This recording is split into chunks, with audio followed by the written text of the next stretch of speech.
Hello and welcome to the We Are Makers podcast. We're Kate and Jack Lenny, a husband and wife team, sharing the stories of makers from around the world.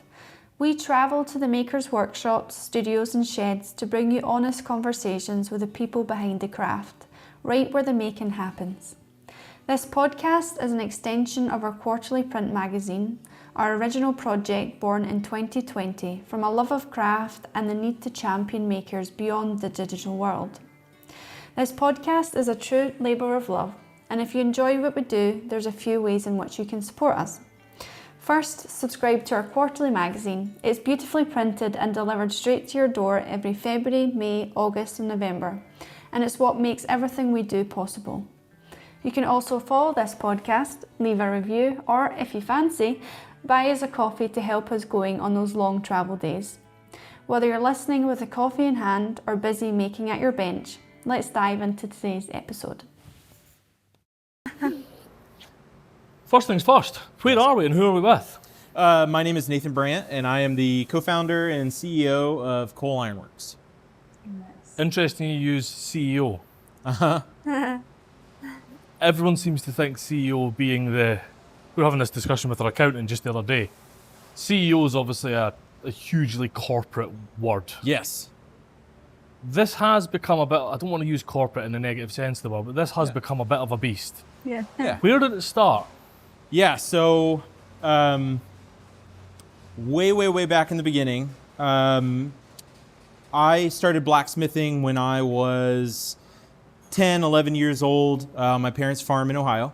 And so I maintained that all through my teenage years, which was good for me. I didn't get in too much trouble. And so I moved to Indiana to pursue my now wife. And when I did, I was looking for, friends and people with like-minded passions. And I remembered that I had the business card from a sword maker from that same music festival out in a field in Illinois that I met Francis at. And so I found it and I reached out to him because I could have sworn he said he lived in Indiana, and he did. He lived where I live now in Newcastle. And I reached out to him and he said, well, I'm not really doing that right now, but my friend Andy is starting a school and he's like literally building the building. Like, you should go hang out with him. You guys will get along.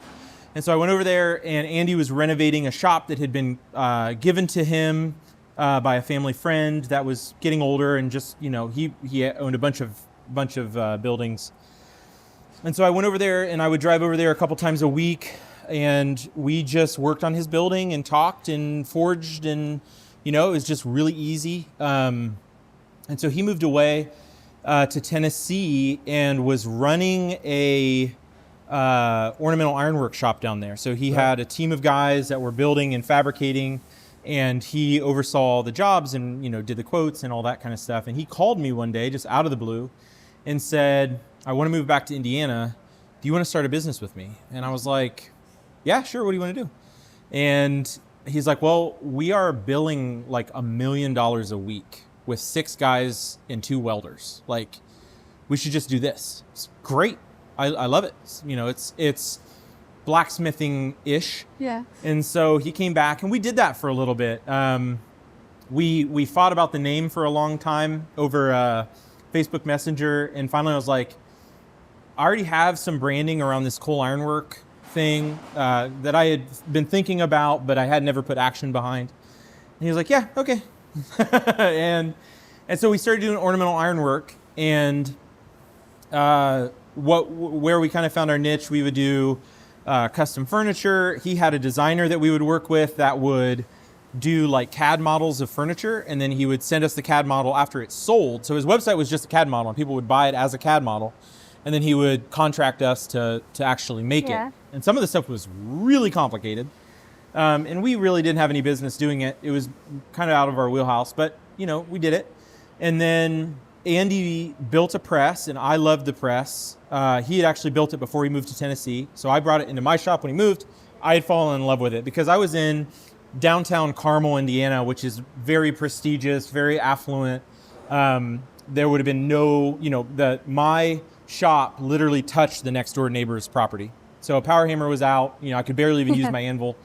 But this press let me manipulate material like I'd never been able to before. So suddenly, creatively, I was able to problem solve in my mind. I had these visions of, I could work stock that was 1 inch square max. All of a sudden, I could find a chunk of, 3 inch round and heat it up and make giant hammers, which was my passion at the time, was making hammers. And so we talked about building another press, but he was like, nobody is building a press that's like 110. Like, not everybody had 220. I didn't have 220 when I took. Go. Exactly. So for us, it was like I had to put 220 in my shop, and I figured it out. I had no business figuring that out either.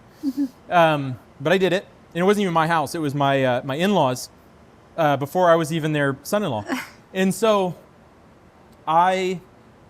we went back and forth, and Andy funded the first build. We went to the local scrapyard and bought I-beam and steel and fabric cobbled a press together. And we were like, wow, like everybody told us that we couldn't do this. Like there's not enough horsepower, the 110 wouldn't work. So nobody had tried. Everybody told us it wouldn't work. We did it anyway. And it really wasn't that expensive. And so we took one to a show over in Ohio called SOFA, Southern Ohio Forge and Anvil. They have a big event every year called Quad State. And there's basically smiths come from four different states.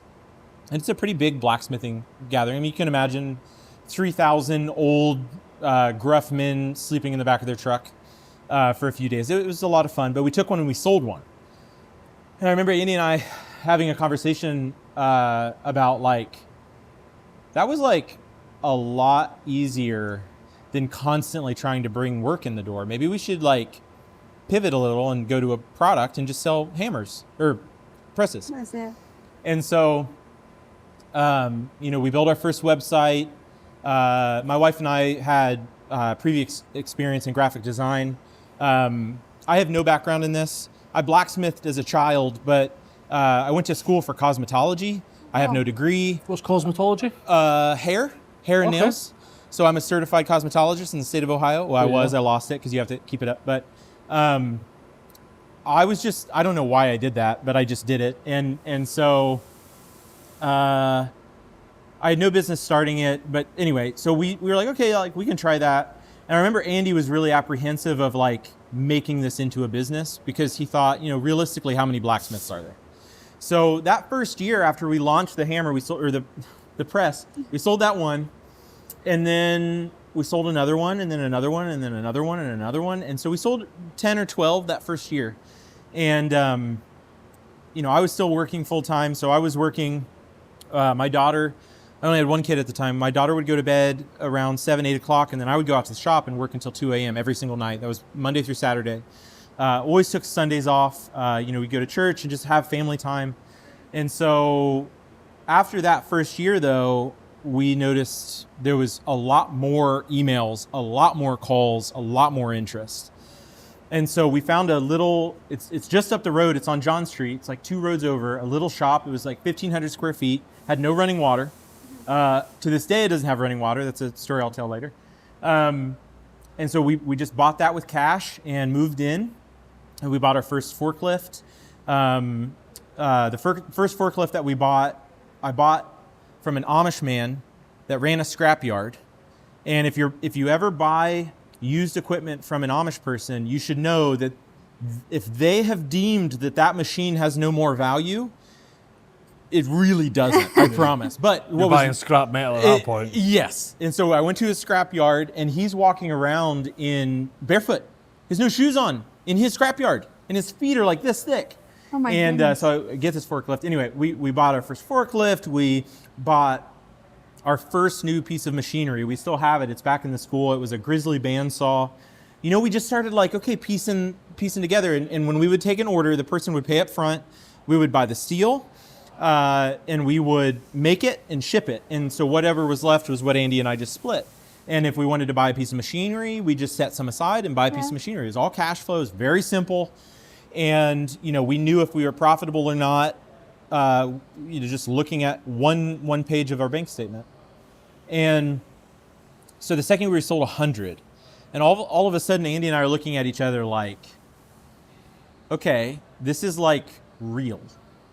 So there's more blacksmiths than we thought. Because we got to the end of that first year, we're looking at each other was that it? You know, 10. We've sold it was a to good everybody. run. Exactly. Yeah. We sold to all 10 blacksmiths.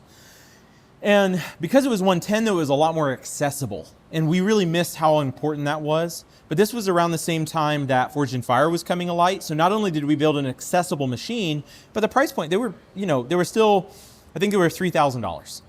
And, I very rarely would think to go out and buy a $3,000 machine for my hobby. But there are a lot of people, it turns out. This was a lesson I learned. Never make your budget your customer's budget. You have no idea. Great point. And so we just, okay. And then the scrapyard ran out of the steel. We were still building them out of parts from the scrapyard at this point.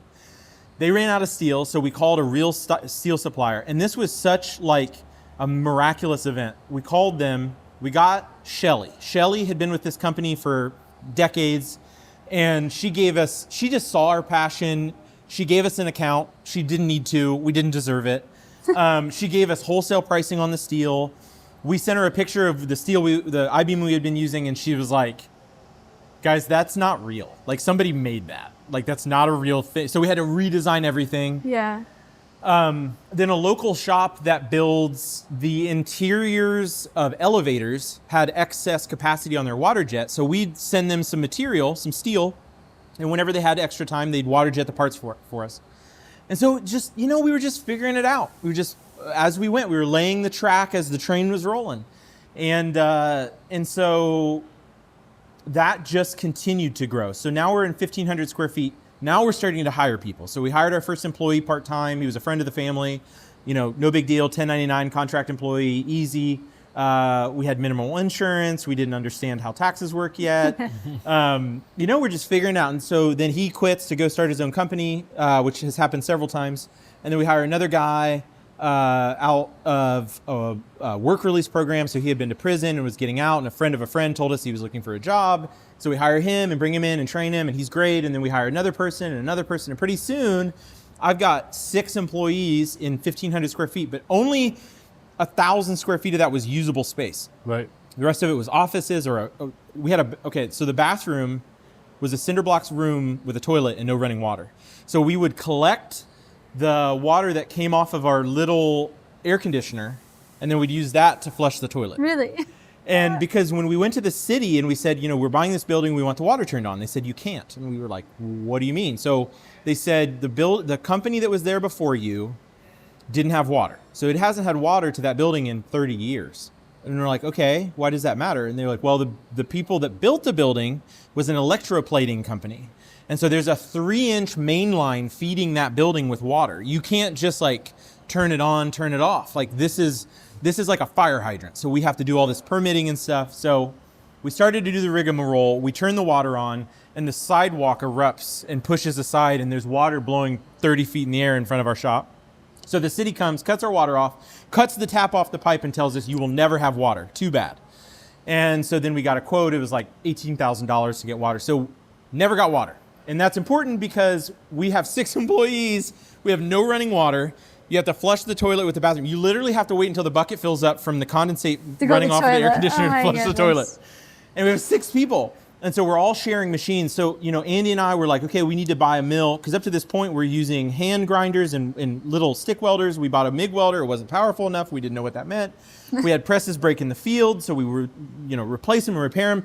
And so I'm realizing I don't know enough. So I start researching voraciously, devouring everything that I can about welding, YouTube, books. I bought, it was $150 for the American Welding Society's D14 press specification book. It's this thick. And I memorized it. I wanted to know everything. And, now I know looking back that it was just a passion for problem solving that carried throughout this whole thing. Because I was a blacksmith. All of a sudden, I'm like devouring these technical manuals on how to weld and how to design weldments. I didn't know what that meant. And so Andy and I are looking at the product, the presses that we're building, and we're like, this is dumb. The way that we designed this is wrong. And so that's when we moved to the plate frame. And Andy drew this whole plate frame out on printer paper taped together, like 1-to-1 scale. And we took it to Shelly and we were like, can you make this? And she was like, yeah.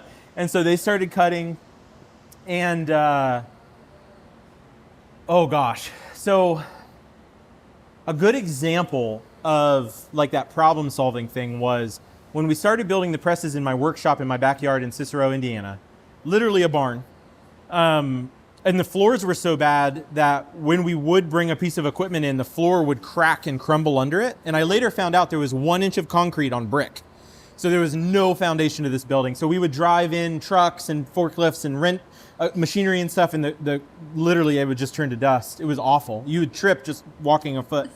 And so anytime we had to ship a press, we would build it, we would palletize it, then I built this massive wooden gantry crane. I would use that to load it onto my truck. I would drive 45 minutes to a company I knew here in town that would let me put it on their dock. And they were generous enough to, like, a truck would come and they would sign for it for me, so I wouldn't have to be there. Yeah. And so, we just made it work. And so we designed this. That Shelly, the lovely lady that made all this happen for us, leaves that company, the massive steel supply house. And they basically audit us, and they're like, you have no business having an account with us. Like, here's your new pricing. It was like, off the street, everything's 3X. And so we reach out, we're working more and more in Anderson. We reach out to MoFab here in town, and that's where we started that partnership with them. And small family-owned company, but they've been around for 70 years. And so they saw our fire and passion, and they were like, yeah, like, we'll work with you guys. This is great. So they started doing the plate cutting for us and working with us. And when we moved, they drove a forklift down Main Street and let us keep it for a week, just like they helped us. Yeah. They were just there for us. And so we're in this building. We have no running water. And people are like, if we need to use a forklift, you have to go outside. Hopefully it's not snowing. And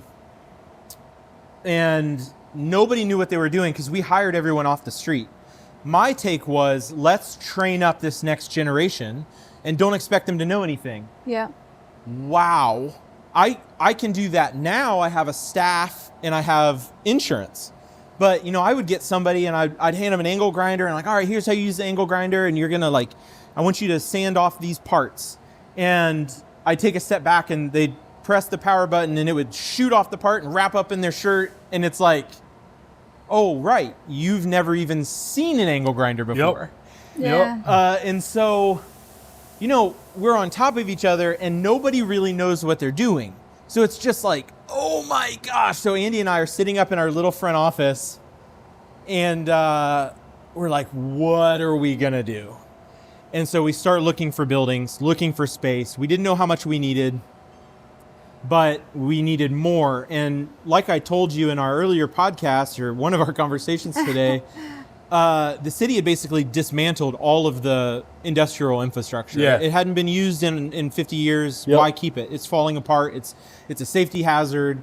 Kids are getting in and lighting buildings on fire and all the fun stuff that happens. And so we just stumble upon, I don't even remember how we found it. I remember it was a snowy midwinter morning. Andy and Jill, Andy's wife, was sitting in the office with us, and we're just Googling around like, is there anything? And we find this building, and it's also just down the road, which is important because when you're moving machinery like this, like a huge portion of the cost is just picking it up and setting it down. So, we were able to just load a truck, drive it 5 minutes down the road, drop it off. So we find this building. Like I said, somebody vandalizes it right before we close on the building. We buy it anyway for $6,000. We put hundreds of grand into it to fix it back up. And we start moving in, and Andy is diagnosed with stage 4 glioblastoma, which is like, if you don't want to get cancer, you don't want to get stage 4 cancer. Yeah. And if you don't want to get stage 4 cancer, you really don't want to get glioblastoma.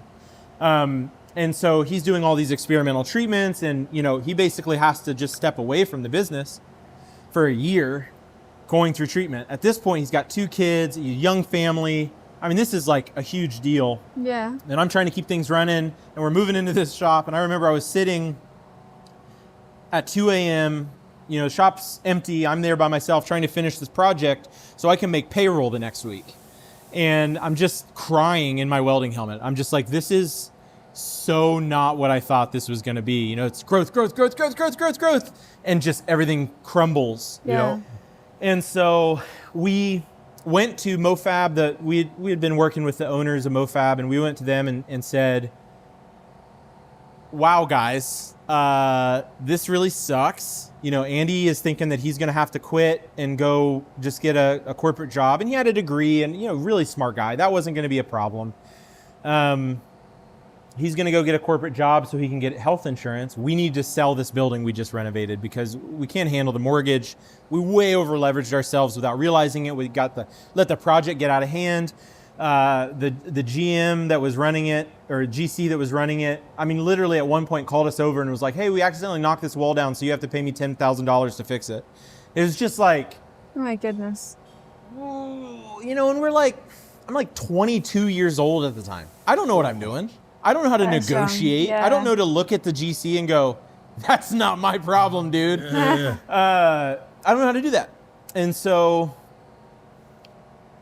we went to them and they were like, yeah, we're really interested. The building looks great. Like everything's done. Like whether we, you know, use it as warehousing or we rent it out, like we're totally interested. Like price point's great. We were just going to sell it to them for what we had in it. Yeah. And what our, you know, would pay off our mortgage.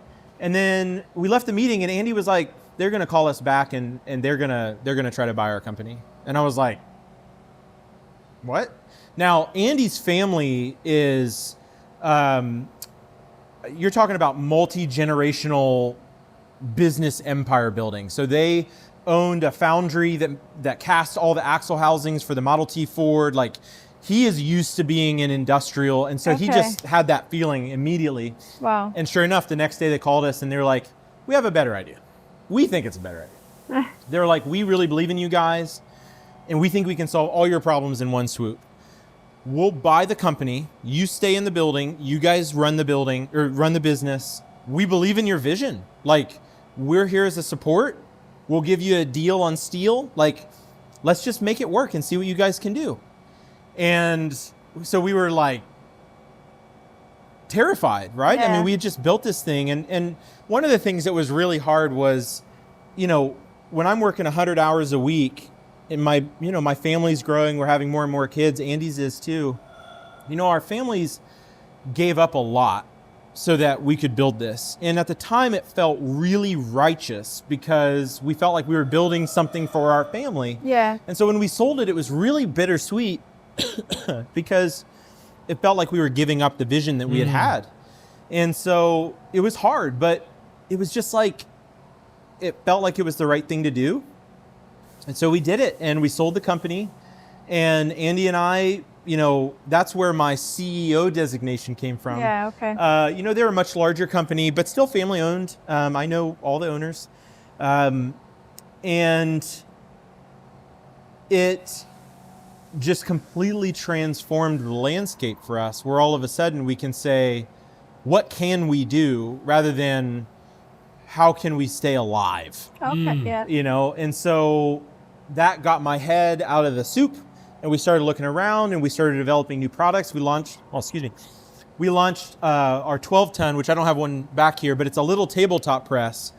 And, you know, Andy put it together. I had the vision for it. We put it together and we launched it. And I mean, guys, I'm talking like, that was when we had the 400% growth. Like I had to hire people just to supply the parts to feed the line to build these 12 tons. And we didn't know how to ship them. So we designed it so that it would fit in 2 boxes. The shipping is such a critical feature. And when you're designing a product, you have to take into account that I have to move this. And so we designed it to fit in 2 boxes. It was 140 pounds and 110 pounds. They were heavy, but they were right under the limit. And so we're shipping these. I remember one of them we wrapped in garbage bags and like popped cans of spray foam. That didn't work. You know, they're getting damaged. Oh my gosh. It was just such a learning curve and it was really hard because you'd get those phone calls where people were just furious, you know. But we did it and we just kept doing it. And then probably a year later, so at this point Andy has been through all the surgeries and chemo and he's not 100%, but he's coming into work and he's doing stuff. I remember he was helping us move at one point.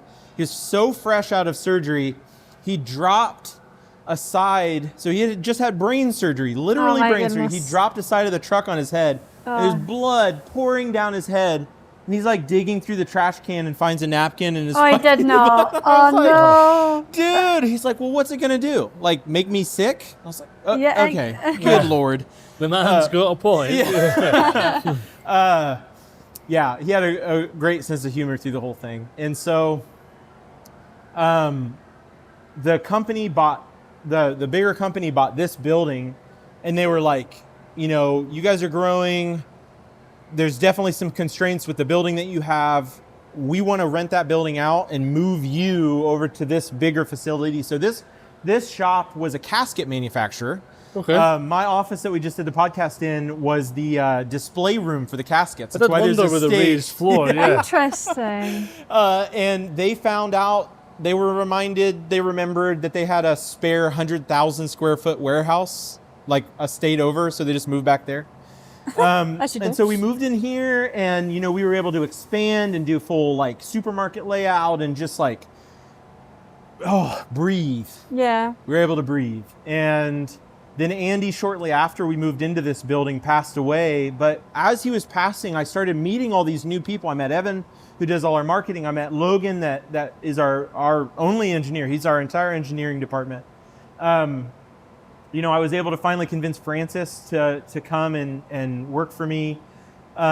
Charlie was able to join for the school. Like, it was just like, as he was more and more unable to help, these people started appearing. Chris, how could I forget Chris? Chris came in and fixed our inventory system. And, we hired Nigel, who came alongside Shiloh in the CNC department.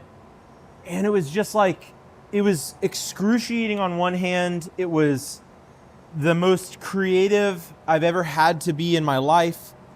We have now expanded our product line. We import a line of induction forges. We're in development with an American company on an American-made version, which is a huge deal, especially right now. Yeah. And it's just like the whole ethos of our company was, we just figured it out. I had no business starting this company. I had no business being in charge of welding in design. I had no business being in charge of customer service. Like, the first trade show we went to, I remember just like, just the terror. Yeah. And then by this point, I've talked to literally thousands of people all over the world. I love having those interactions, and I see the value in them, and I learn from them. And it's just like being willing to step out of what I had known and what made sense, because I saw an opportunity. Like, we took the opportunities as they were presented. We tried things. We tried the press. It worked. We built more. We tried a smaller press. It did even better. We built a big press. We built, that's 120 ton. That's an industrial machine we bring in, totally restore, build a power pack for. We have a whole department, which is, again, it's just one guy. His name's Ryan. He builds the control boxes right here. Like, we bring all the parts. We put the software in it. We designed the software. Like, it's just impressive. You just look for opportunities and you take them. Yeah. But the whole ethos behind that is, our customers need to know that they have options, that they can do this work, that they can start a company, they can take a hobby, and they can follow their passion. There's enough fish in the sea. The market's ripe for it. And, I want to see even more localization where, the internet has made it where I can ship a press to Timbuktu or, down the street. But I want to even more of these small makers, cottage industry style, like supplying their communities with spades and machetes and, like I'm really excited to see people making and interacting with their neighbors. We have an incredible community here with the Indiana Blacksmith Association. We have literally the best blacksmithing association in the country. I've met many of them. We have the best one. And it's just a community of people, and they're doing tremendous work. But then they're bringing people, like we have an intern, Corbin. He's 17 years old, and he is apprenticing under Kurt Fehrenbach, which is one of the most knowledgeable, experienced blacksmiths I've ever met in my life. And if nobody learns what he has to share, if nobody's there to listen, then it doesn't get shared and it goes away. And so, that's why we started the school. That was in Andy's honor. Every person at Andy's funeral shared something Andy taught him. And so it's Really? That's awesome. it was just like, well, we're going to start a school, and his kids were there and they actually used that big knife I showed you. They cut the ribbon and it's just a natural, I am a CEO with no vision, but I have an ethos, and that is to talk to our community, serve them, solve their problems. And when we don't do it right, fix it. And then we just see what comes in our door. You say you've no vision, Yeah. but you clearly have a vision of more people doing things more locally. Well, yes. You maybe don't have the CEO vision. Actually, I don't have have a this 10-year higher, plan. Yeah, you Yeah, have the overarching vision. How would I know that? That Yeah. seems so fluffy, Yeah. you know? Yeah. Yeah. No, it's Yeah. You have this super high up, and I suppose it goes down to a lot of craftspeople. You know the way you want the world to exist. Yeah. And I personally think the people that excel, they know the way the world wants to exist, Right. and they're so dissatisfied with how it exists at the moment, Yeah. they just try. Right. Do you ever think about if you hadn't met Andy, if you hadn't sent those texts? Oh, yeah. Yeah. How would what would you Yeah. have done? Well, so I don't think. I was talking to somebody recently that was starting a business, and they were asking me about how did you know that this is what you wanted to do? And it was I felt like I didn't have a choice. I was ultimately going to be entrepreneurial. Just that's what was. I grew up on a farm. I was surrounded by people doing things. I did leather working, sewing. My grandma was a seamstress and taught me how to sew clothes, and I made bags. I did leather goods for a while, and then the other side of my family is primarily artists and professional painters. And then I was rebuilding steam engines with my grandpa, and so it was just I had an appreciation for what was. Yeah. I found a great sense of fulfillment and purpose in what I'm doing now, and marrying the two was important. And then, growing up on a farm, I saw all these small farms getting bought up, and it was just we have forgotten who we are. And I don't need to be the president of the United States to fix this. I need to do something about it. And I can talk to the people in my circle about it. And I can raise my children up to be doers and shakers and makers. And that is enough. That's all I do not have to change the world. I just need to impart this into the people I have access to. And if I'm doing that, then I'm being purposeful, and I have purpose. Yeah. And, there's a lot of hopelessness, and there's this, we live in such a convenient, soft, supple society that we don't even realize the capacity that we have within ourselves. Not at all. And how would we? Yeah. I mean, there's hardship, but the hardship that my grandparents experienced was they had no food. They lived out of their garden. They had to repair their clothes. When something broke, they had to fix it. There was literally nothing else. And when their neighbor went without, they shared the little they had, because there was this community and this joyous, fulfilling experience. And I was talking to a guy, I was sharing about Norbert, about Fountaintown Forge, and he was talking about his parents when they moved here. They were like, we are so much wealthier now, and I was so much happier when we lived in a dirt hut in Cuba, or in Colombia. It was there's just a sense of aimlessness, because people feel like if they aren't changing the world in front of a camera, in front of a TV screen, then they're not accomplishing anything, and they're completely overlooking where they actually have influence. I have the greatest influence on my children, and this next season of my life is going to be very, very focused on establishing that. And so I as far as what would I be doing, I don't know. I can't see past that decision. It was definitely a fork. I hope that I would have been entrepreneurial, but like we talked about, a plan has no legs of its own. A plan has to be action. And I had spent years, I recently sent a video, somebody sent it to me, I completely forgot about it. I did a Kickstarter in 2011 to start a American, Indianapolis tool company. And I was running a Kickstarter to buy a forging press. Wow. So this was before this, right? I wanted to make hand tools. I was making axes and chisels and framing slicks but I needed a real press. I had Andy's one that he let me borrow.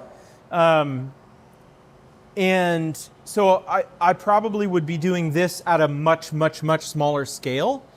If I had to start over now, I would, it's weird. It's a juxtaposition. The hardest part of starting a company with a partner is having a partner, because you have to communicate every single decision that gets made. Yep. And it can be especially for me, I'm very bad at it. I'm an orator, but I cannot tell you what I'm thinking. I don't know. Right. And so it's been really easy to be married for 15 years. And so easier for me at least. But if I didn't have Andy, I would have missed so many of the initial opportunities that gave us the momentum that ultimately allowed us to become what we are today. And so I'm really close with Andy's parents. They live right down the street from us. And, I was talking to him recently. We were going over financial stuff. The man is just a genius in his own right. And I was asking him about financial stuff, and we were talking about the farm we had just bought, and he was like, I hope that what Andy did helped make this a reality for you. And I was just like, like this could not have happened if it weren't for. Without him texting and saying, let's just do this. Absolutely. Home. I mean, he's the one that said it. And it was like, I had the plan, but he had the gumption. And so we had to pair. And we moved back and forth. I'd have an idea, he'd design the thing. I'd design the thing, he'd have an idea. And it was just like, it was very haphazard. We had no business doing it. And I am so much better for having gone through with it. It's interesting because you've said a couple of times you had no business doing it. But I had no business. Who does have business doing it? No one. Yeah, exactly. No, yeah, I mean, Henry Ford has a famous line is like, if you have a problem, the worst thing that you could possibly do is hire an expert, because all they can do is the 500 ways you can't do it.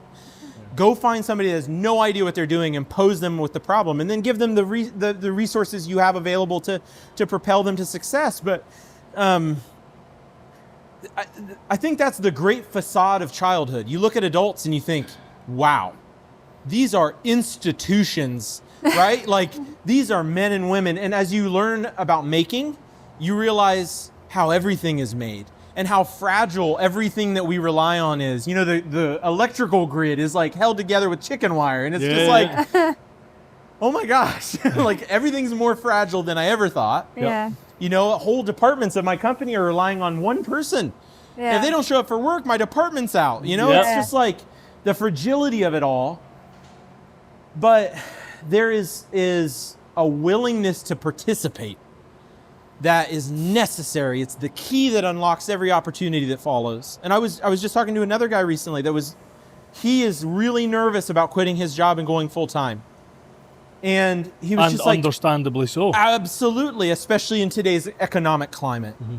And he was like, how do you know? I was like, if you ask the question, you're not there yet. Yeah. It will either be like, I have to, and that's practical. Like, my day job is taking time away from my hobby at this point. I'm getting more customers. That's the dream scenario. That's not what most people experience. I more so experience people saying, if I don't do this, if I don't go on this adventure, I will never know. And it's driving me nuts. And I have to know. It's like, well, you already answered the question. If you I have think to that know, a lot about what we do. Like, my biggest fears with, and Kate knows better than anyone, I fear almost nothing. Like, I will just throw myself at just about anything. Yeah. The thing I fear is not knowing. Right. Yeah. Like, what happens if we never started this? Oh my gosh. What happens when we emailed you about, oh, hey, love your stuff, blah, if you weren't like this is like 600 miles out of the way. That's completely changed the face of this tour. Right. Yeah. For what we planned on doing. Yeah. We were going to go Pennsylvania and work our way down the coast. And we're like, absolutely. Yeah. Because we never would have sat in this shop and we never would have chatted to you. Right. Yeah. And it blows my mind that so many people will be on their deathbed having never known. Right. Yeah, But we're the crazy ones. But somehow we're the crazy ones. Though, it's like not to anyone that not to anyone that I put stock in their opinion of me. Yeah. And I would say, as I'm talking to my kids, and I'm trying to put in their hearts this, this entrepreneurial mindset of, if you don't see it, it's your responsibility to make it exist. Yeah. It's no one else. It's up to no one else. It's you. So do it. Yep. And, I see their little crazy wheels turning, and I think it seems so scary, but as an adult, you have to recognize the frailty of every decision. And there's simply no guarantee other than your willingness to try.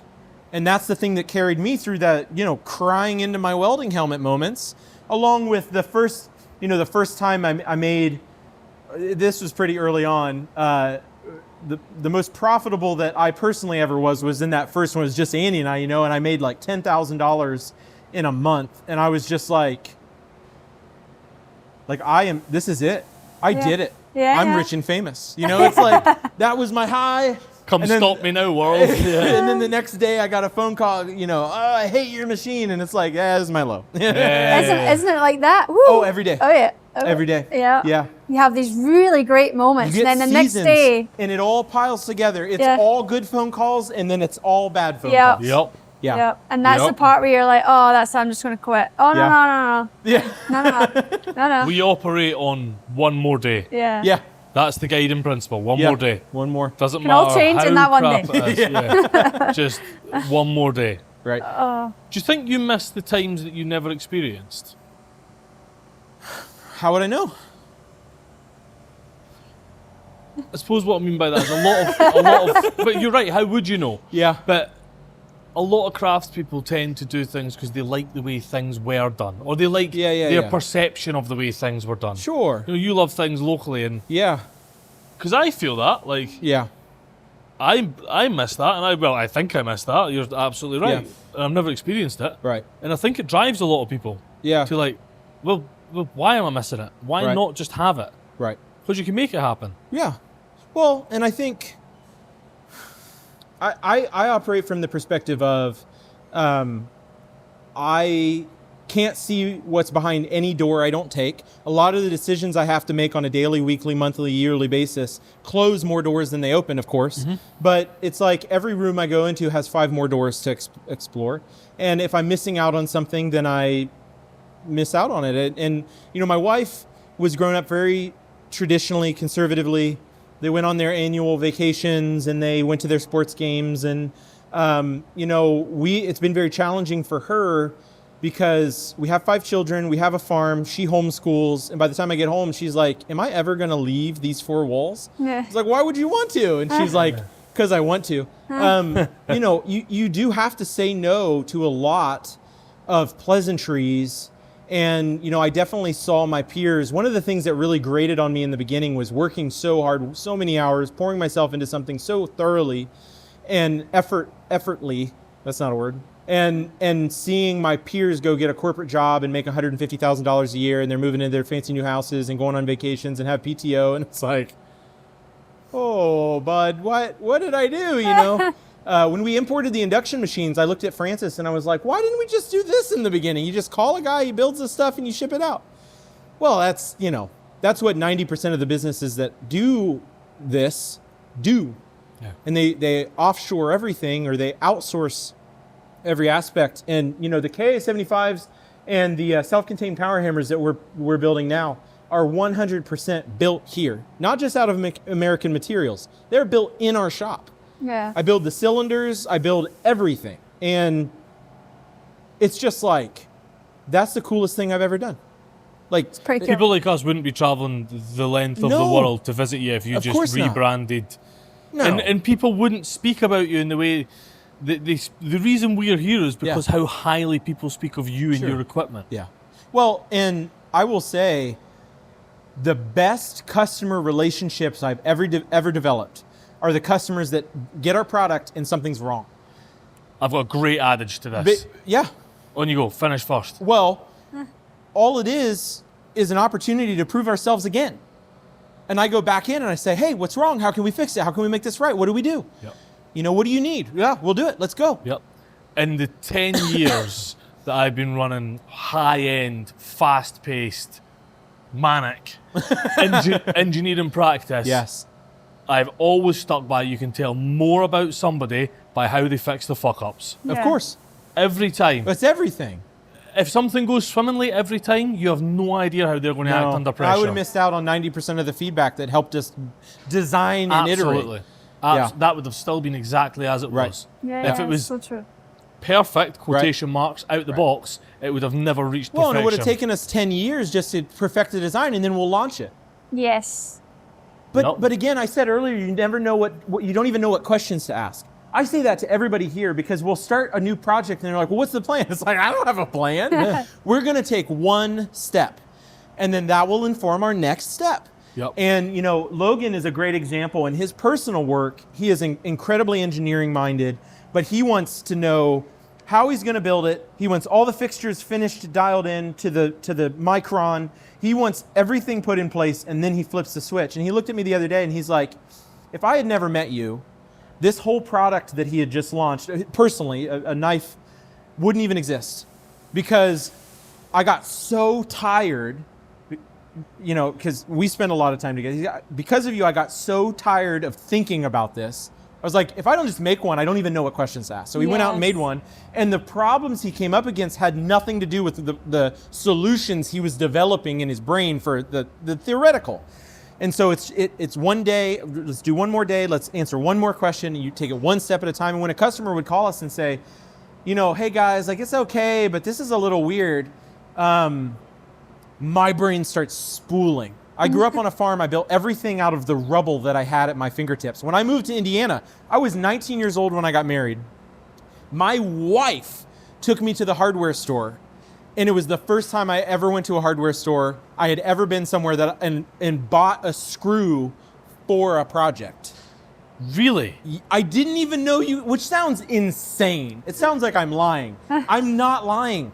On our farm, we had buckets full of all of the nails and screws from all the buildings that were torn down. It. She just Didn't had need to. them. I literally didn't need to. Where do you get the screws from? Bucket 2. Yeah, and so I moved to Indiana and I brought my bucket of screws with me. And Malin's like, my wife was like, why would you bring all this garbage? It's like, these are useful this screws. This is my heritage, Yeah.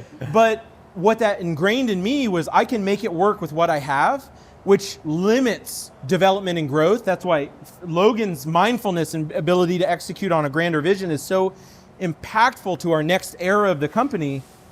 But when a customer would call with a problem, it was like my problem solving and building, I would take pallet wood from my dad's factory and take it all apart, and I would build buildings and cabins, and that mind turns on. It's like, okay, so here's the problem.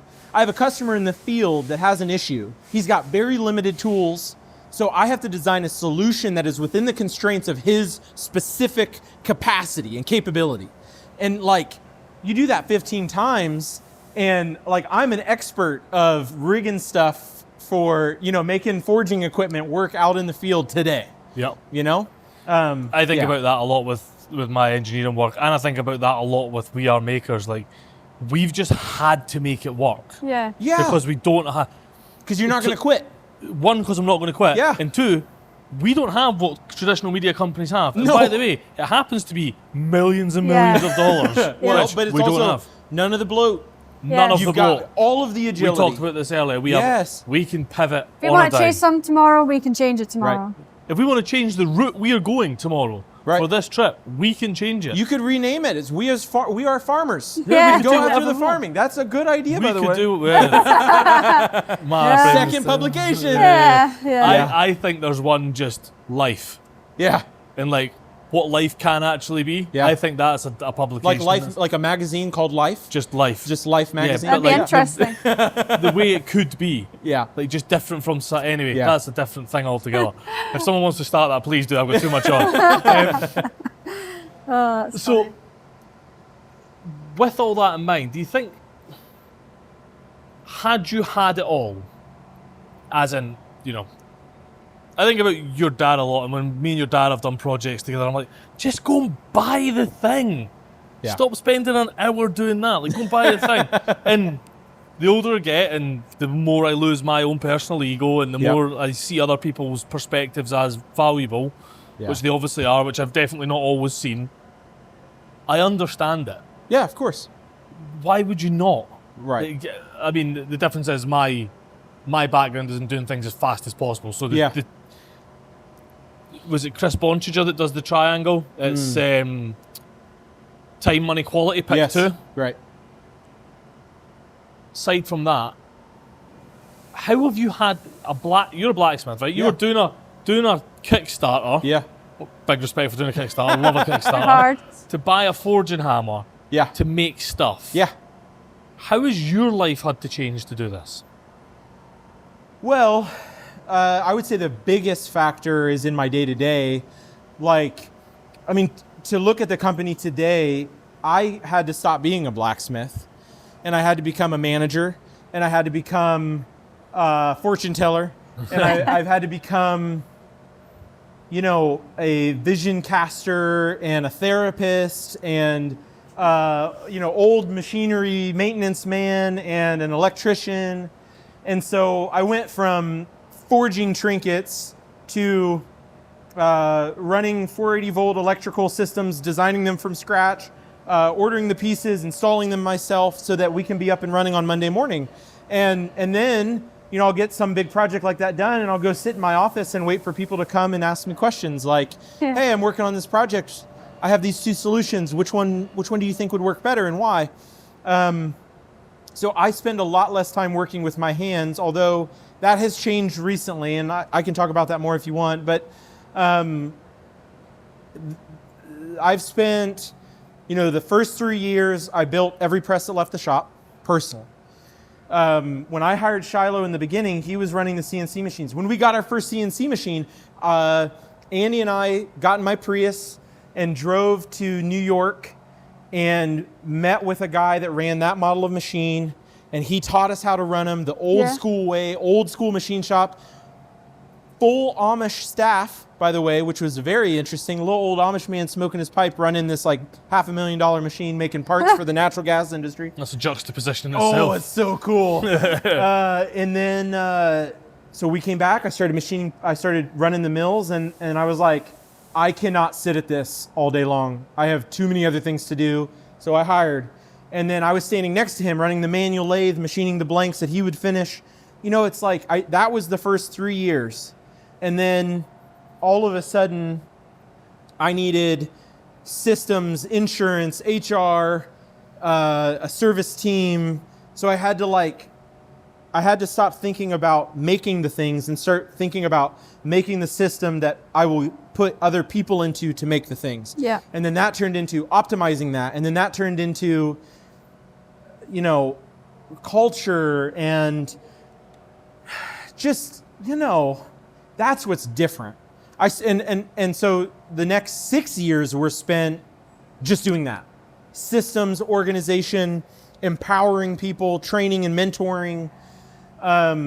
And now I've trained the trainers. So now I have a team of guys that can train new hires in anything in the shop. I've got an HR person. I've got insurance overhead. By the way, product insurance is insane. Okay. I spend an entire person's salary to pay for liability insurance. And that's one of 4 insurances I have to carry.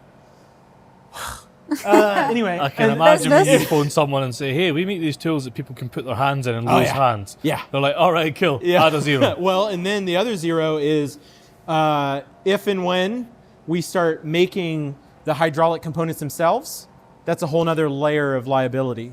And I have to know that and be able to navigate that. So that's how my life has changed. When we sold the company and I moved into, I have had benefits that I wouldn't have had just shoestringing it along.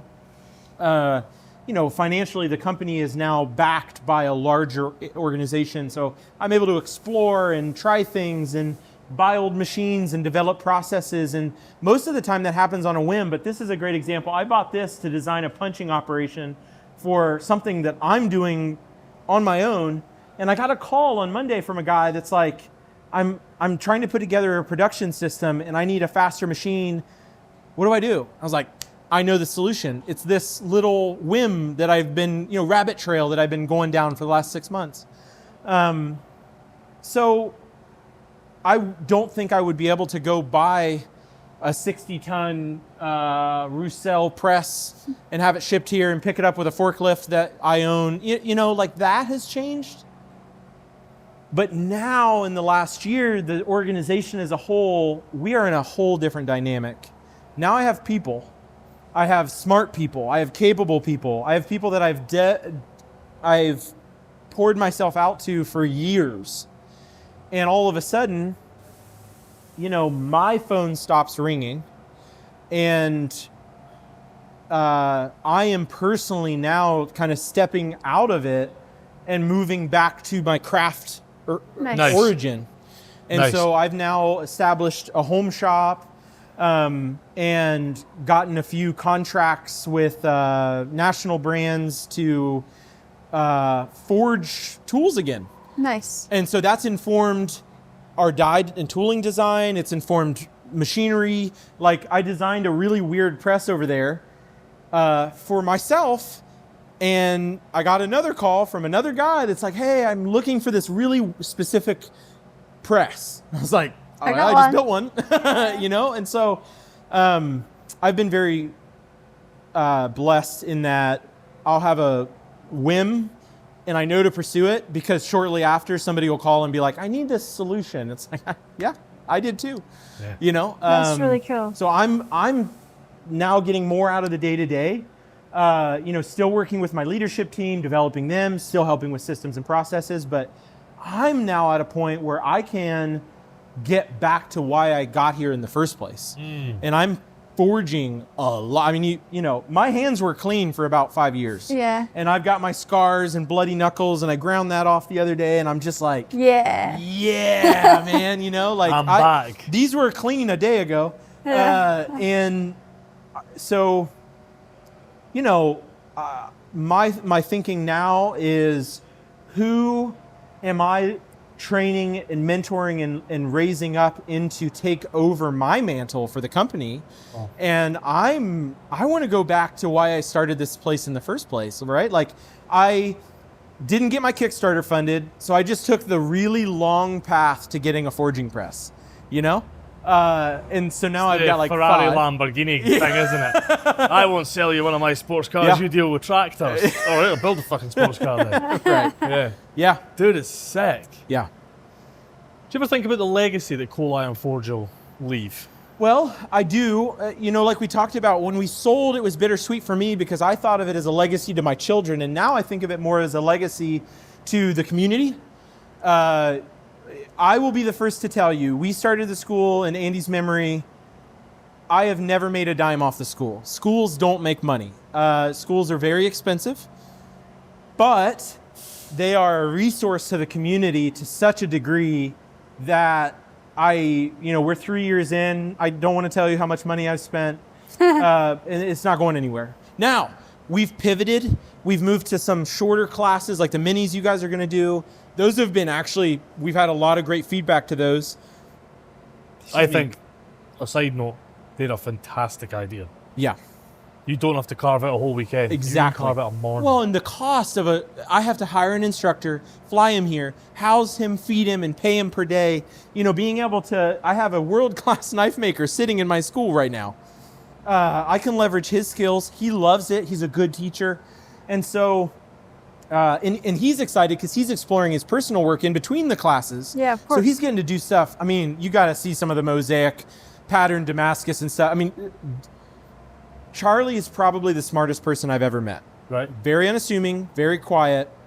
His work speaks for itself, and he will prove that to you quickly. So, the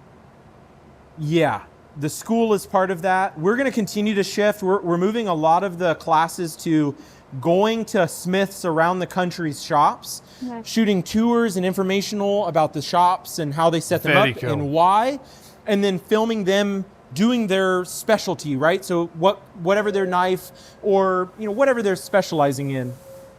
Side note, that horn you just heard, when we moved here and they put the time clock in, the company supplies this electronics box with a timer and a switch that would ring a bell, and to let everyone know it's break time and all that. And I hated it. And Andy and I used to joke, how cool would it be if we had like a traditional steam whistle that blew when the timer went. And after he passed, I was like, you know what? Screw it. And I went and I bought a train whistle and I plumbed it in And because I had worked with Logan on the DPCs, I opened the control box and I was like, oh, it's a timer and a solenoid. So I just replaced the solenoid with an air solenoid, ran it over. So that is a train whistle running on compressed air from like 1835.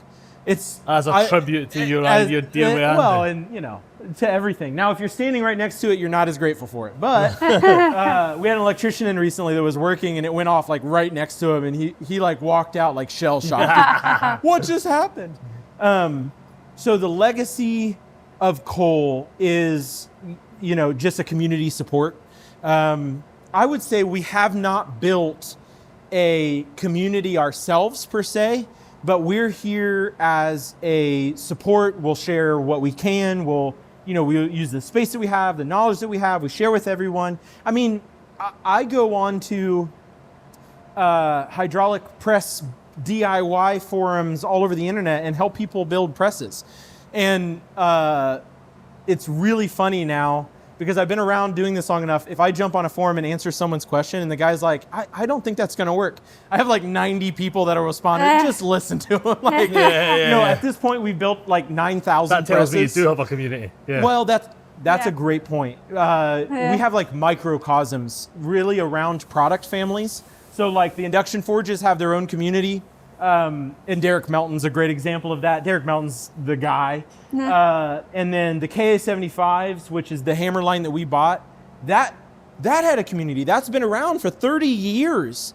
And the guy that he retired and sold his company, and the guy that took it over wants to take the company in a whole new direction. And they were like, what do we do with this?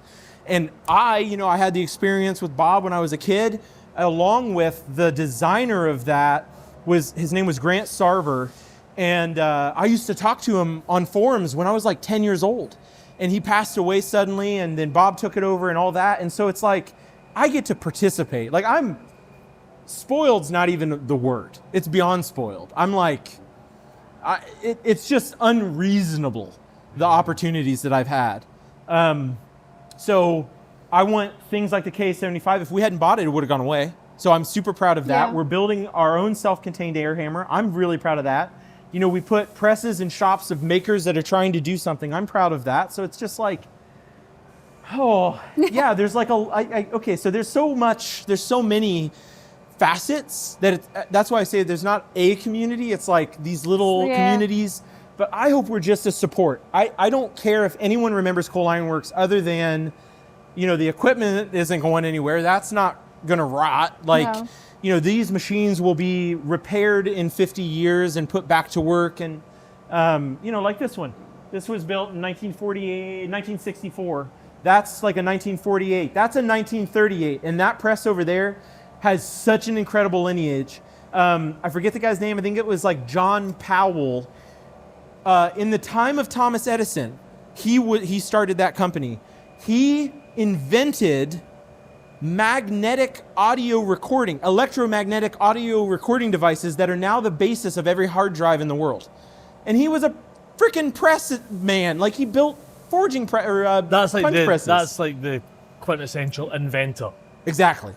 Yes. Well, and that plant is in Bridgeton, New Jersey, and it's for sale. And it is the most beautiful facility I've ever seen in my life. And it's taking everything within me to not be like, maybe we need a New Jersey plant. Well, it's half glass.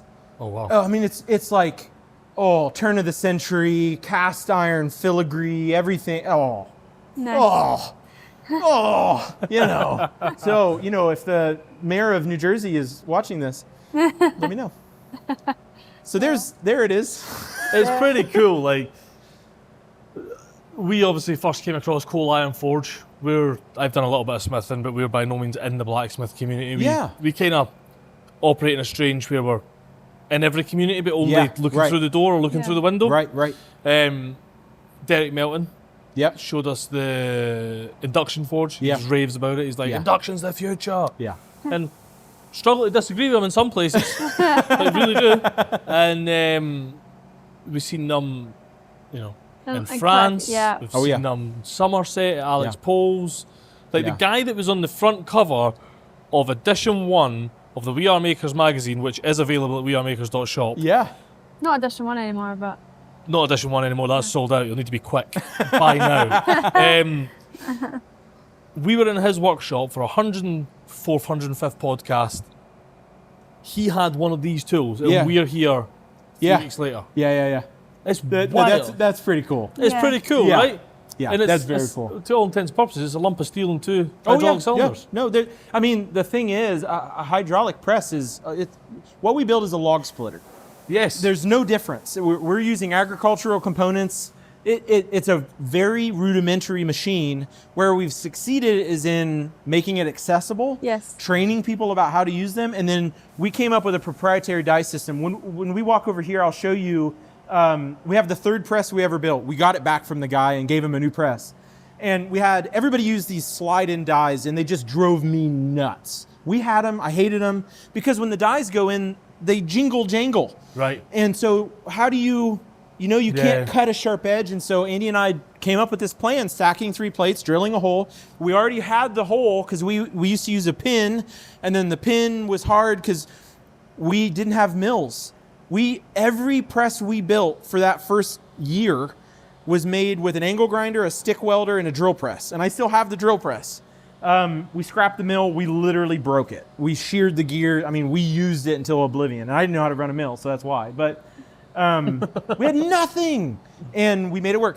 But what happened was the pinhole was, we used a 1/2-inch pin, so we needed a 17/32 drill so they don't have clearance. Well, 17/32 is the drill size so that you can tap a 5/8 11. So we just used 5/8 11, and then we iterated on that, and that wasn't holding well enough. And so at this point, we've devised completely just through natural iteration.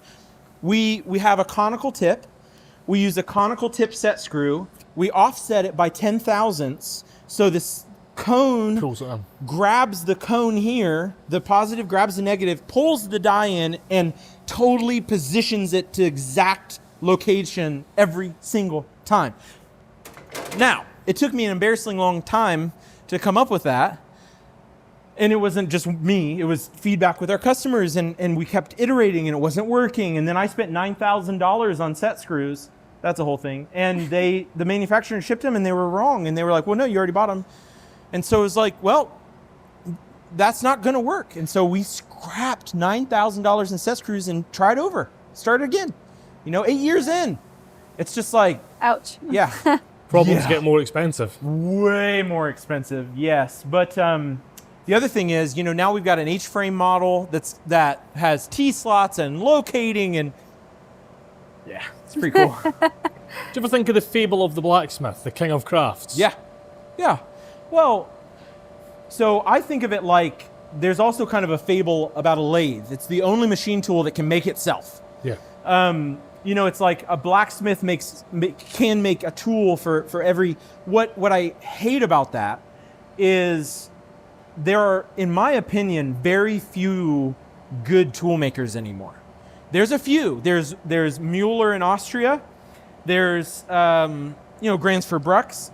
There's these titans that have been around for generations, but it's like nobody's doing the in-between where it's beyond a garage, one guy making stuff for craft fairs.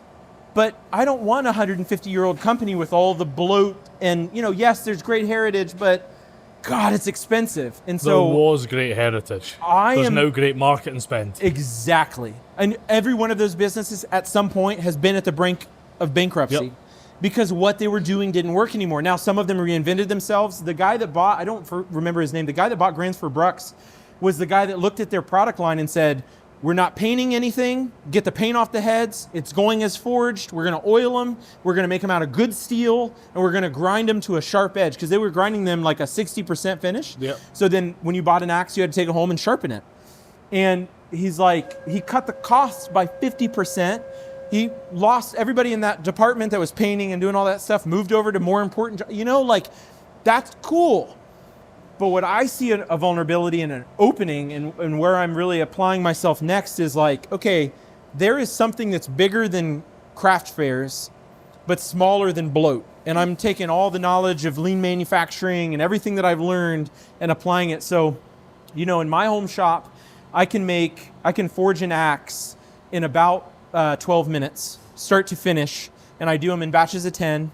And I'm just continuing to optimize and iterate, but it's like, I want to see how far can you push this where one sole maker can supply how many people? Because by my estimate, I can make about 4,000 axes a year, and I don't have to hire anybody.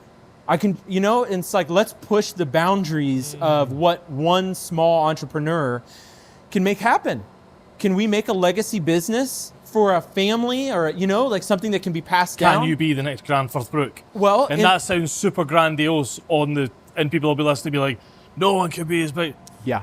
Someone thought that one day. Exactly. Can I be Henry this Ford big? was one dude in his garage. His wife was dribbling gasoline into the motor that he built while he was running the stator. I mean, guys, it started somewhere. And in that Kickstarter, funny you said that. In that Kickstarter video, I remember the guy that was filming it for me was listening to me talk. And he stopped me. And he was like, don't you think there's a little bit of hubris in this? And I was like, oh, you're right. I should probably like tone it down, because I was like, we got to reinvigorate manufacturing. And it's like, now I'm looking backwards thinking, no, I don't. Like, it just takes somebody to try. And it's 43% of the US economy, GDP, is propped up by small and medium-sized enterprises. Oh, of course. Of less than When that's after we decimated it. My point exactly. Yes. The UK's sitting at like 50-ish. Okay. And so we're all sitting about, most countries are sitting about the same. Yeah. But when you think about corporations and companies, you think about Nike, you think about maybe steel. Right. You think about, Boeing. Right. There's huge parts of it, massive parts of it. Yes. Oversized shares of it. Yes. But the Groundhog Day guy that's doing it day in, day out, right? That's the foundation, in my opinion. Well, look at COVID. Look what happened when they shuttered the plants. The meat packing plants were shuttered. And you would go to the grocery store and there was no food on the shelves. Tell me that centralized system is rigorous and is resistant to decimation. It proved to us in a matter of hours that that's not the case.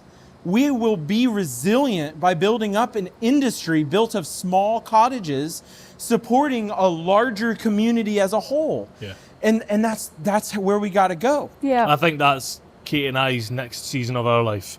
Yeah. We Are Makers will still happen. Like, no threat there. But that's the next season of our life, is what that looks like. Do it. What would you do if you knew you couldn't fail? Exactly what I'm already doing. Yeah. Fucking great answer.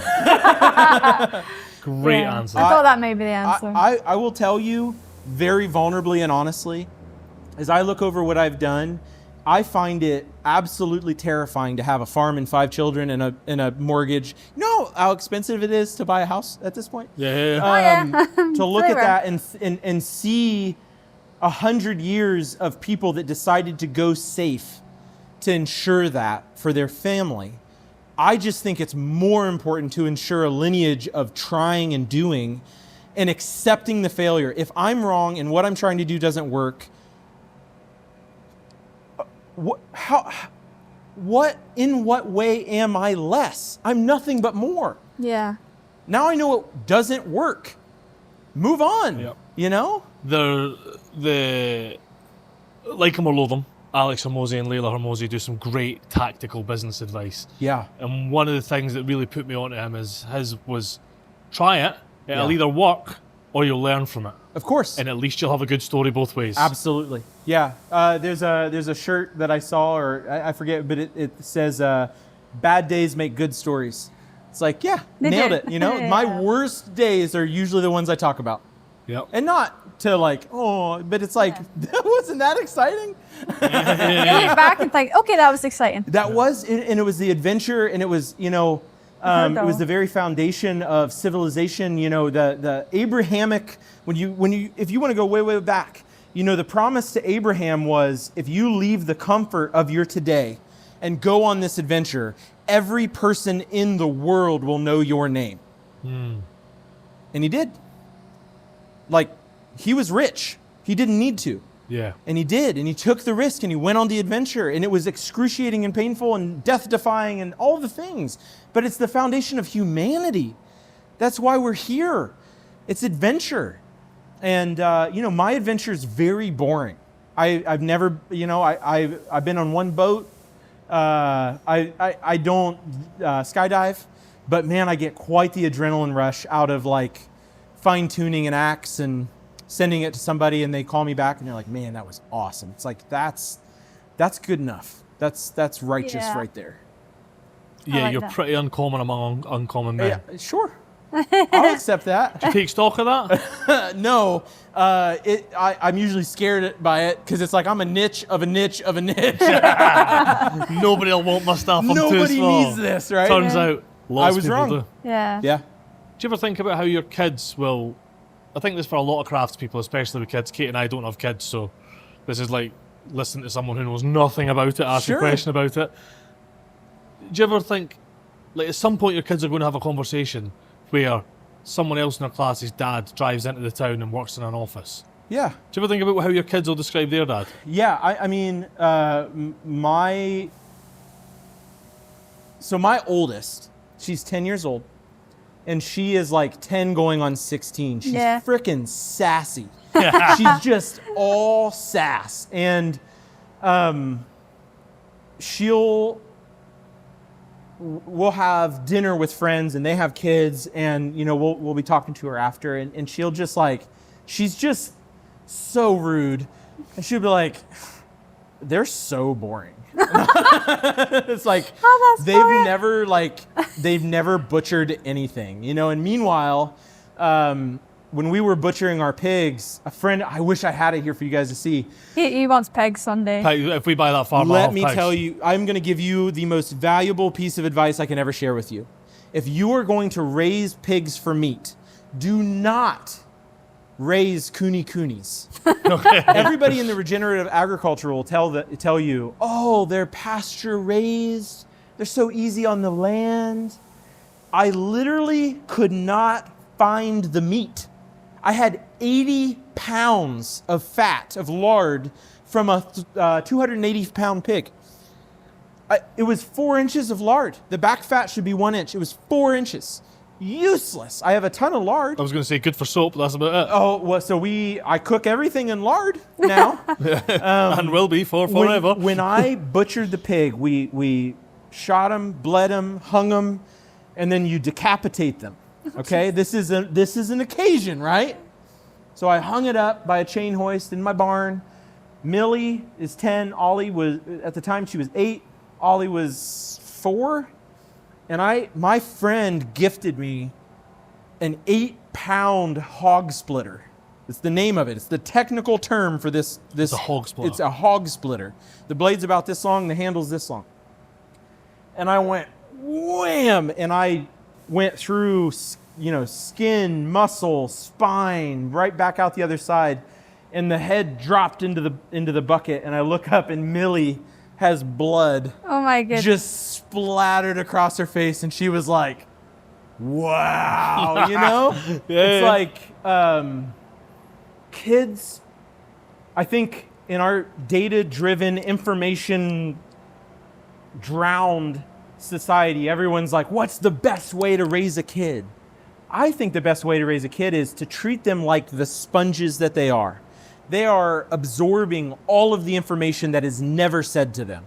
So if they see me struggling, they know that it's okay to struggle. If they see me upset and hurting, but trying anyway, I don't have to give them some, speech. Yeah. That doesn't work. But when they see me and what I'm doing and pursuing, that sets the tone for how they look at the world. And so when they're out there, we'll sit down and I will say to my kids, "We grew every single thing on this plate." That's amazing. And That's so rare. And they still won't eat the vegetables.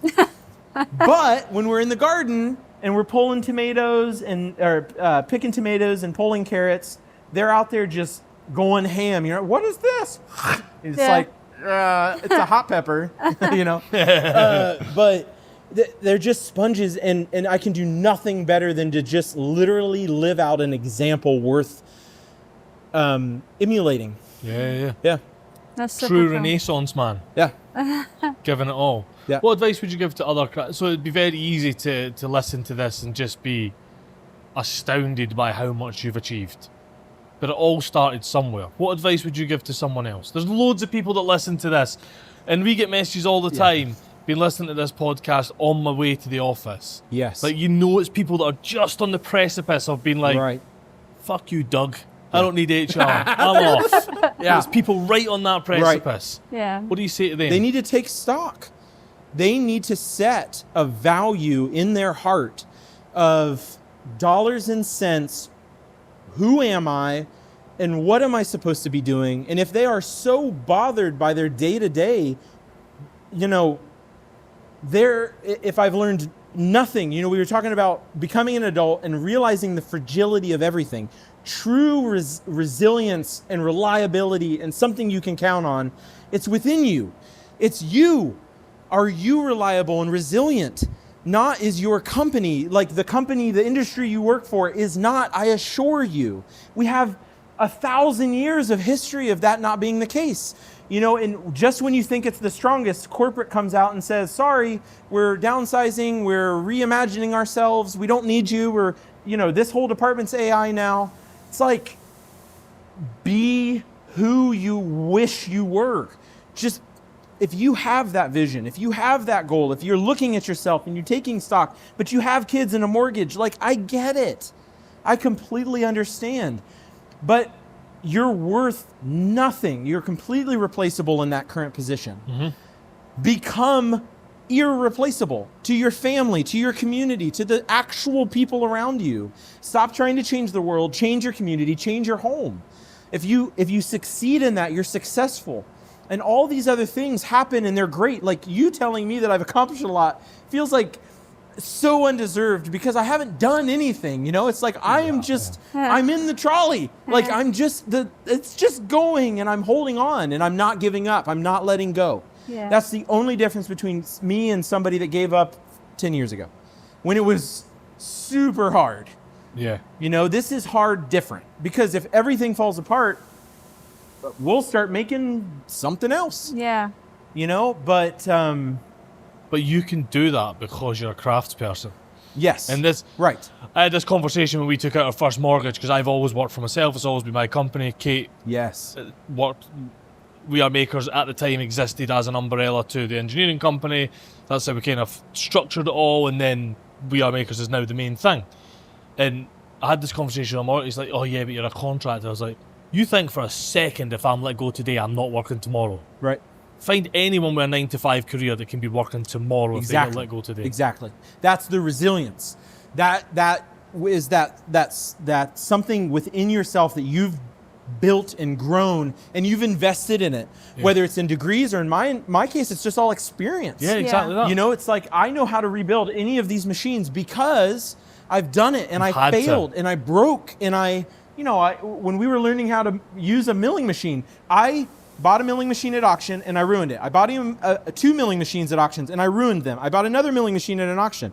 And, we cash flowed it out of our own pockets. I made less money so I could buy that machine to replace the one that I built. So don't get me wrong. It hurt. But that tuition taught me so much more because not only do I know how to turn handles and run a machine with no DRO, I didn't even know what a DRO was. Then we moved into CNC and I understand the processes that machine so much better and we rebuild them when they break. So I'm running, my newest machines from like 1992. So the other thing is people get so caught up in having what's new and not having what works. My fleet of mills over there, I have a combined total asset value of $10,000. Really?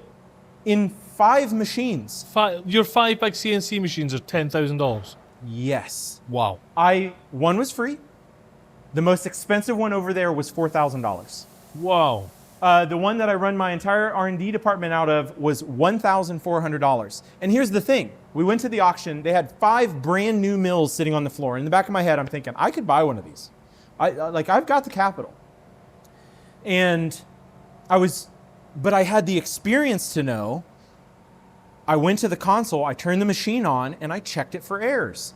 All 5 of the new mills completely broken. Like $10,000 to $15,000 worth of work to repair. Wow. That mill was the only one in the entire facility that I walked up to, turned on, and moved the spindle, checked the spindle. Everything was good. I could use it right then. Yeah. And so I bought it. And it went for $1,400. And I went with a truck, and I loaded it on the back of the truck, and I transported it here, and we set it there and plugged it in, and I've been making parts on it. And my CNC, or my engineer didn't know how to run a CNC. He learned how to run a CNC mill, and he has very grandiose ideas about, how effective and fast and accurate. And I was just like, dude, don't get caught up in all of that. This machine was $1,400, and you are going to go and be able to make parts on it. And now, a year later, after he'd spent all this time with it, really dialed in his process with it, he's like, I've made $1 million on this machine. I invested $1,000 and made $1 million in parts. Yeah, work out the ROI on that. It's irreplaceable to a small business that doesn't have the resource. Like, yes, we have more capital than we would have otherwise, but I just pretend like I don't. Because great mindset. And it resists the scope creep of projects. It when we're designing something, and I've got an engineer and I've got somebody that deals, we can design a really expensive machine. It's my job to remind them who we're building it for and why. It's like, take that off. This is precision agriculture, not aerospace. Exactly. Like, strip it, strip it, strip it. We need simple. Can we make that with that part that we already make? Could we use the raw material for that, for this other part? Could we design this around producibility? Because I can save 10x if I don't have to stock the inventory for a new SKU. And so there's a lot of that. And I think it's so vital. But again, back to that like cottage industry mindset, it's like, don't lose that fire and fervor. Keep it. Because even as you scale, even if this next thing I'm building now grows, and it's like, if you maintain that desire to stay lean, stay agile, do not discount. These machines are ancient. But I have probably made $15 million on my $10,000. And I'm able to produce anything that I can design in CAD on those mills. Is it more time up front? Sure. Can I might run 2x cycle time. My capacity is fine. I don't need 15,000 parts out of these machines. I need a few hundred. And so, if we run up against our capacity, I'll go buy another $1,000 mill. And if I had bought all new machines and trained my guys on new equipment, they wouldn't have the knowledge bed to pull from to keep these things running. Yeah. They say a lot with young engineers. The best thing a young engineer can do is spend some time in the shop. Absolutely. And that's what I told Logan. I was like, dude, the most valuable opportunity I can give you is give you no authority. You're not going to tell anybody what to do. And all the manual jobs. If you design a part, you are going to make the part. And he was like, oh, okay. And now he's like, dude, thank you. This has been the most valuable. This was 10 years of schooling in 3 years. Absolutely. Couldn't agree more. Yep. Do you ever think about brand optics and how people view Coal Iron Forge and how that's changed, certainly since you took on investment buyout? Because to us, it's not changed. Right. From what we see. I think that was a big portion of why, it was still a hard decision. Yeah, of course. But Andy and I were able to look at each other and, we just went and talked to him and we said, hey, we are not going to sell this to you if you're going to just sell out. We have to be able to trust you. And so, I looked them in the eye, the board in the eye, and said, they said to us, they looked in our eyes and they said, we trust you. We believe in you. We wouldn't be offering this to you otherwise, at this valuation and making sure everything's paid for and all that, it wasn't cheap. And so, because of that, they've given me the flexibility and freedom. When a customer has a problem, I make it right. I'm not asking anybody's permission. We do it. If I see a marketing opportunity, we, ship out product to that person. That working with Derek Melton's a great example. So what I've now identified is I need ambassadors for our product lines. And so Derek Melton's our induction ambassador. John Switzer of Black Bear Forge is our K75 ambassador. Nice. It's just like find an ambassador, get it in his hands. We honestly don't have one ambassador for our presses. It's like 50. Yeah. And that's just, they bought a press and they loved it and we took good care of them. And so, when I'm working with brands, this has been something that's come up recently on the hand tool development. I'm working with them. It is not about the product. The product is fine. What the customer experiences when they open it and how we take care of them when there's a problem. And then we're working out the details of like lifetime warranty. Pay a small fee up front and that buys you free rehandling for life. You send us your broken axe, I will rehandle it, resharpen it, refinish it, and send it back to you. Like, how can we build lifetime value?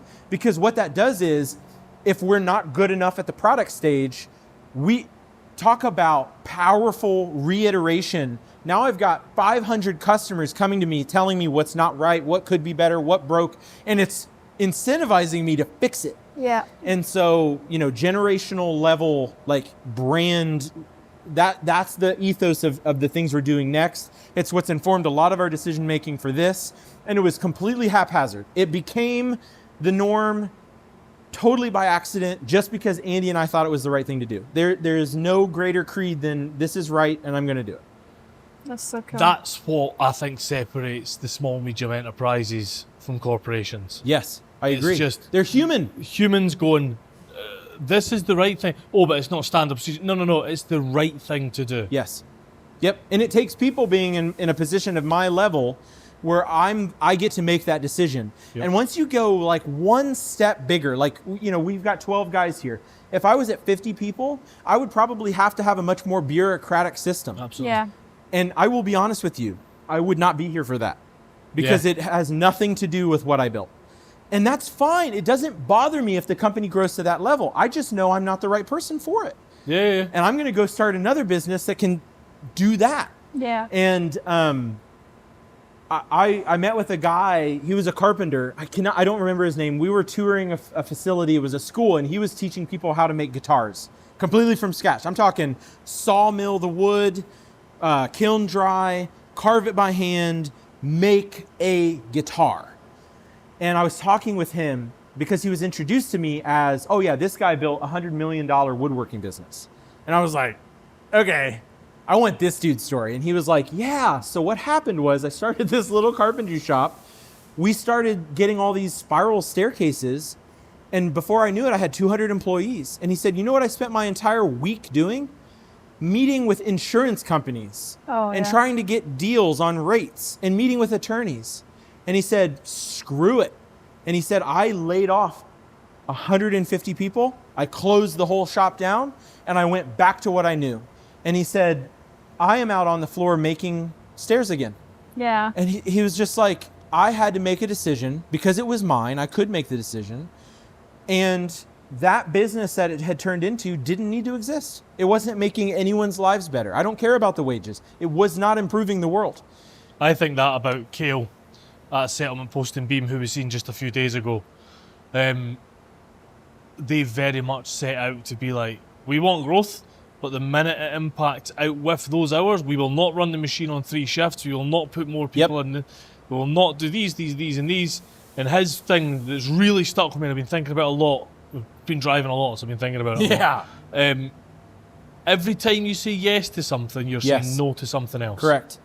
And, we have a culture that's obsessed with scalability. How can I 10x my current revenue, get to 100 million? And it's half of Amazon's books about it. Why? Yep. Why?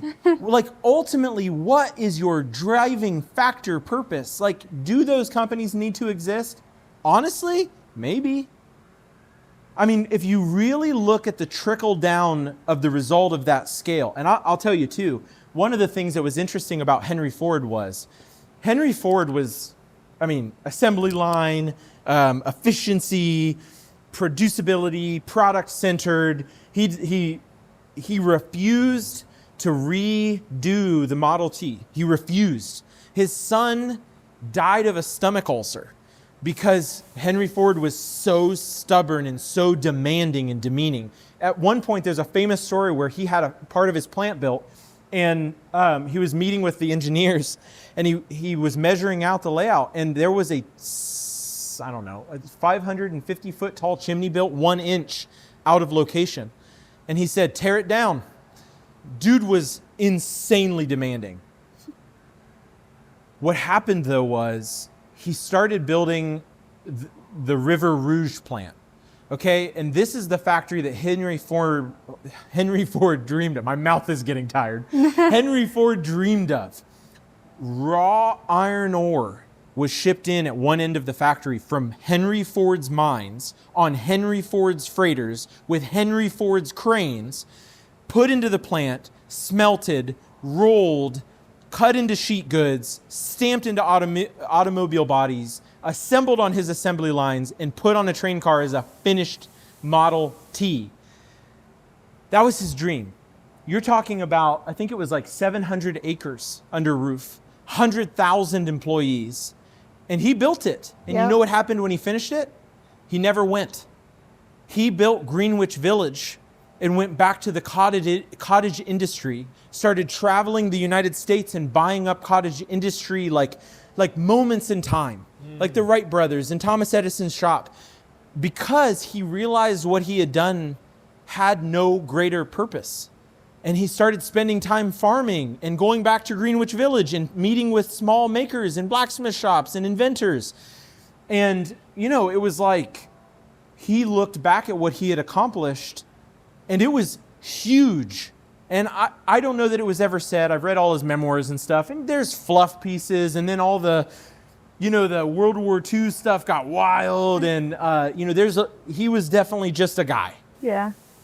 But I think it's worth thinking about if he can look at that and find it hollow. Like, let's stop before we get to that point. Because he built a museum. He didn't get to build another industry the way that he probably would have seen fit afterwards. And so I think we need to take stock of who we are. I think we need to look to our families and local communities and build them up. I think that's what changes the world. I think that's what builds resiliency. I think that's what builds community again. I think that's what fixes the problems we've gotten by creating Boeings and these massive pillars of industry, because then when they fail, all of a sudden everything falls apart because what we were propping up is truly hollow. Yeah. We've also created the need for many of them. Absolutely. Supermarkets, we've created the need for them. Yes. And now we do need them to some extent. Well, tell me we don't when there's nothing in them. Yeah, exactly that. When the toilet paper dried up. Yeah, Yep. oh yeah. Wild, right? I know. You say there, take stock of who we are. Yes. Kate will have a question after this, but to wrap up my incessant questioning, who are you? What is a succinct version of who are you? Just conduit. Just here for the ride. I'm not important at all. I was just given the opportunity to put the pieces in place to raise up excellence after me. That's all I'm here for. And dude, I get to enjoy my life. Like, my life is hard. It is manic, 24 hours a day. Currently, this is fun. Currently, I am starting this other venture. I'm handing off my mantle and lineage here and spooling them up and training and mentoring them. I'm running the school. I'm helping my local farmers establish some kind of and I'd love to pick your brain too about this, start some kind of a dynamic offering where I can find local makers and give them a conduit to sell and tell their story through. I decided that it would be really cool if I would remodel my entire 1840s house. Then my shop burned down. So now I get to rebuild my shop while I'm rebuilding my home. I have 5 kids. We homeschool them. It's just manic. It's just manic. I have no time to think about anything. And it's the best. It's, I could not, you asked me what I would do if I had no obstacle. I have no obstacle. I have none. I truly do not. And I'm going to get a little sobby here. Out of the blue, yesterday, another blacksmith that runs a shop called Principio Forge, but his studio is called Matt Harris Studio, or Harris Studio, emailed me, and out of the blue, so he's a blacksmith shop, he does ornamental work, he does railings, he does sculpture, like traditional blacksmithing. And just kind of out of the blue, he like built this huge expansion, hired a bunch of people, started doing all this work, and it was just like, whoa, like what happened, And he messaged me yesterday or the day before. Andy, on his deathbed, totally unprompted, which is exactly what he would do, messaged Matt and said, Matt, this is God-inspired. Do not have any self-doubt. Whatever you're doing, you need to drive into it with all of your might, because what you're doing is right. And do not let anyone tell you otherwise. And I'm reading that, doing all these things that I think are right. And, I could hear, I saw Andy's right hand, and Matt said, I'm framing this. Like, this is somebody at the end of their life who all they can do is message. He couldn't even talk at that point. Knew that it was important to propel this other person. And so I have no greater endeavor than to do the same. To live it out and to tell others to pursue the same thing. Because, Andy died at like 33 years old with 3 kids. Nothing is promised. Yeah. I truly have no obstacles. I'm alive. I'm super healthy. I'm drinking all that raw milk and growing my own meat. Like, I want to give my family a healthful lineage, and I want to be a good example. And I'm doing it, and I get to do it. And there is nothing that could tell me otherwise. Period. And that's true of more people than you would expect. Yeah. It's just a willingness. There's not none, but few people I have sat across from in this setting or in the podcast setting and felt that they are truly themselves. Yeah. I think you're still trying to figure yourself out. I'm trying to figure myself out. Yeah. Dude, 100%. And he wants to be a blacksmith one day, don't you? I would do, I would drop everything in a hat. We've committed to serving other people, so I do other things to serve that, and Kate does other things to serve that. I think you've done it. Good for you. Thank you. Yeah. Kate? I think you've kind of answered it anyway, but like, what advice would you give your younger self? Yes. Yeah, man. You said my younger self. Yes. My younger self was so caught up in how people would perceive me, I couldn't see past. Some of that was great. Yeah. I was way too self-conscious to talk to any girls when I was growing up, and I'm so grateful for that. When I was in cosmetology school, I was the only boy that had ever been there, and I was in a class with 64 girls, and I was too scared to talk to any of them. Praise God. I was so self-conscious, and I was so terrified that people would know who I am. And, looking back, I'm so grateful for those years, because what it taught me was to be very empathetic. When I sit across from somebody that's self-conscious, I get it. I so get it. And at this stage of my life, I feel like I've met a version of anybody. And so we'll go to shows that I can talk to anyone. It doesn't bother me one iota.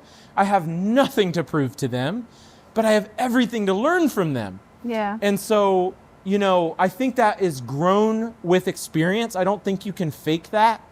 That's a depth of character that's earned. When Andy passed, one of the things that people said to him was, "You've lived 3 lifetimes in 30 years." It's like, yes, we both have. And I'm grateful for the opportunity to do it. I'm grateful for the health to do it. I'm just grateful for the opportunity. And as long as I stay grateful and do not get caught up, anybody here will tell you, I have no ego. If I'm wrong, throw it away. I do not care. That is not my value. That is not how I perceive myself, and I don't think anyone should. I don't want my kids to get that way. If I would talk to my younger self, I'd just say, keep going, dude. Just keep going.